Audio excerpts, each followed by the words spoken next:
நம்ம இப்போ என்ன ரெசிபி பார்க்க போகிறோம்னா கவர்மெண்ட்டில் கொடுக்குற சத்து மாவு வச்சு சத்து மாவு லட்டு எப்படி செய்கிறதுன்னு பார்க்கலாம். இப்போ வந்து நம்ம டிஃப்ரெண்ட்டாக ட்ரை பண்ண போகிறோம். நான் வந்து இந்த கப்பில் 1.5 கப் சத்து மாவு எடுத்திருக்கேன்.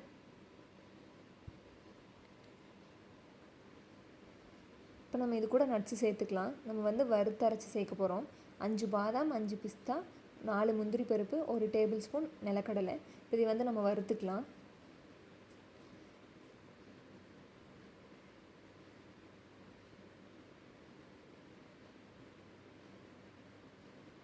இது இந்த அளவுக்கு வறுத்தா போதும். இப்போ இது பிளேட்டுக்கு மாற்றிக்கலாம். இப்போ நான் 2 டேபிள் ஸ்பூன் எள் எடுத்திருக்கேன். இதையும் வறுத்துக்கலாம்.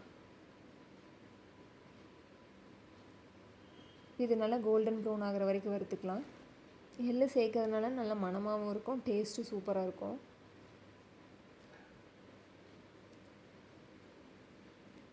இது நல்லா கலர் மாறிடுச்சு.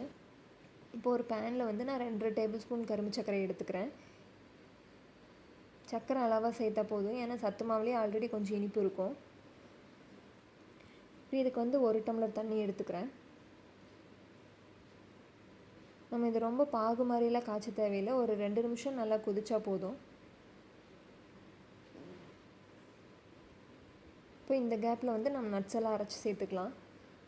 ரொம்ப நைஸாக அரைக்க வேணாம், குறைன்னு அரைச்சா போதும். இது இந்த அளவுக்கு அரைச்சா போதும். இப்போ இதை சத்து மாவில் சேர்த்துக்கலாம்.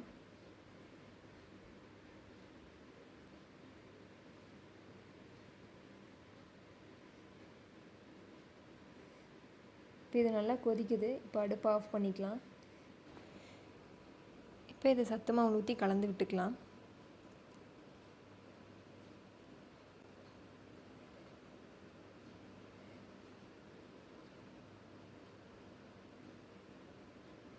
இப்போ இது கூட வந்து எள்ளு சேர்த்துக்கலாம்.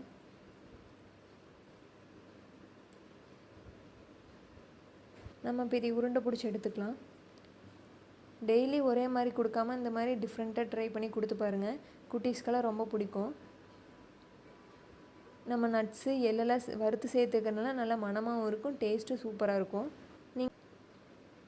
நீங்களும் ட்ரை பண்ணி பாருங்கள். ட்ரை பண்ணி பார்த்துட்டு எப்படி இருக்குன்னு மறக்காமல் கமெண்ட் பண்ணுங்கள். உங்களுக்கு இந்த வீடியோ பிடிச்சிருந்துச்சின்னா சமையல் வித் கவி சேனலை சப்ஸ்கிரைப் பண்ணிடுங்க. அப்போ தான் தொடர்ந்து வீடியோஸ் வரும். தேங்க்யூ.